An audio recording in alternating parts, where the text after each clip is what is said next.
I'm Matt Bichard with REIT.com here in San Francisco for REITWorld 2013, NAREIT's annual convention for all things REIT.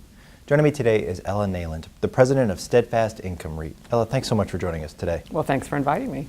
2013 has been a really active year for Steadfast, with more than $500 million in purchases so far. How has the multifamily sector been shaping up for you in 2013 and leading to all these acquisitions, and what do you expect for 2014? It's been an amazing period for Steadfast Income REIT.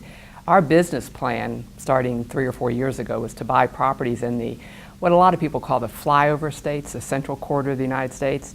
But we're increasingly finding they're not flyover states, they're go-to states, because that's where jobs are being created. So when you look at sort of the business plan in the central quarter of where we are, starting out in Texas with the energy corridor, up through Oklahoma, through the Midlands, the western part of the United States where commodities are, distribution centers in Kansas City and Louisville, and then sort of the Silicon Prairie, the majority of the jobs lost during the Great Recession have all been recovered in those markets. And with that portfolio concentration in that central corridor of the U.S., the go-to states, there you go. Do you expect for your focus to remain in those areas, and what's driving the growth there?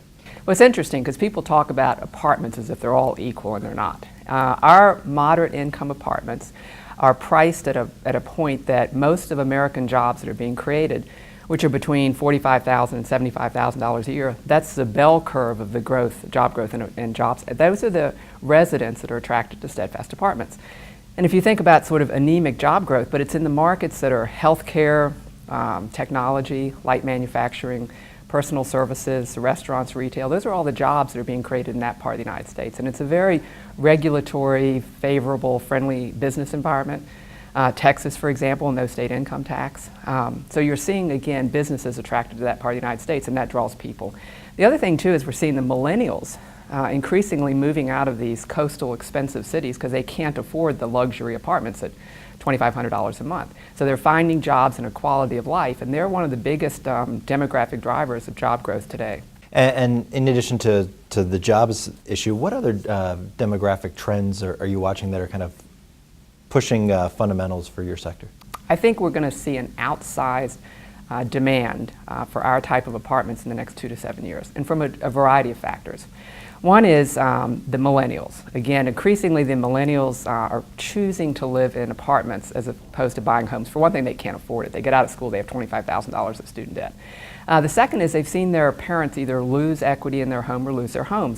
And they know they need to be able to have the flexibility to move for jobs. So they're increasingly, and that's a huge demographic, that's 68 million strong. The second thing too is there is a pent-up demand that you will see as the economy starts to recover, that pent-up demand for household formation, which typically is when someone gets out of school, they create a household. And that's usually about 1 million to a year. During the Great Recession, it was as low as 400,000. So there's a pent-up demand of kids that have gotten out of school that have 2, 3, and 4 roommates or living with their parents. And as soon as the job starts to recover, they're going to look for rental housing. So that's about 2.5 million in addition to the millennial demand that's going to be coming.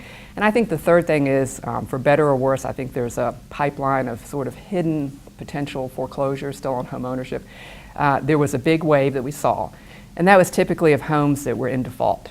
But the 23 to 24, depending on depending on who you talk to, as far as homes are, they're current, they're making the payment, but they're underwater to the value of the home. They could not pay off the mortgage based on a sale of the house. So if those individuals have to move for a job, I think they're going to probably move out of that house. And every 1% decline in home ownership creates 1 million people into the renter pool. So you've got that outsized demand. You also see baby boomers wanting to downsize, and they're wanting to move into these kind of cities to be closer to their kids.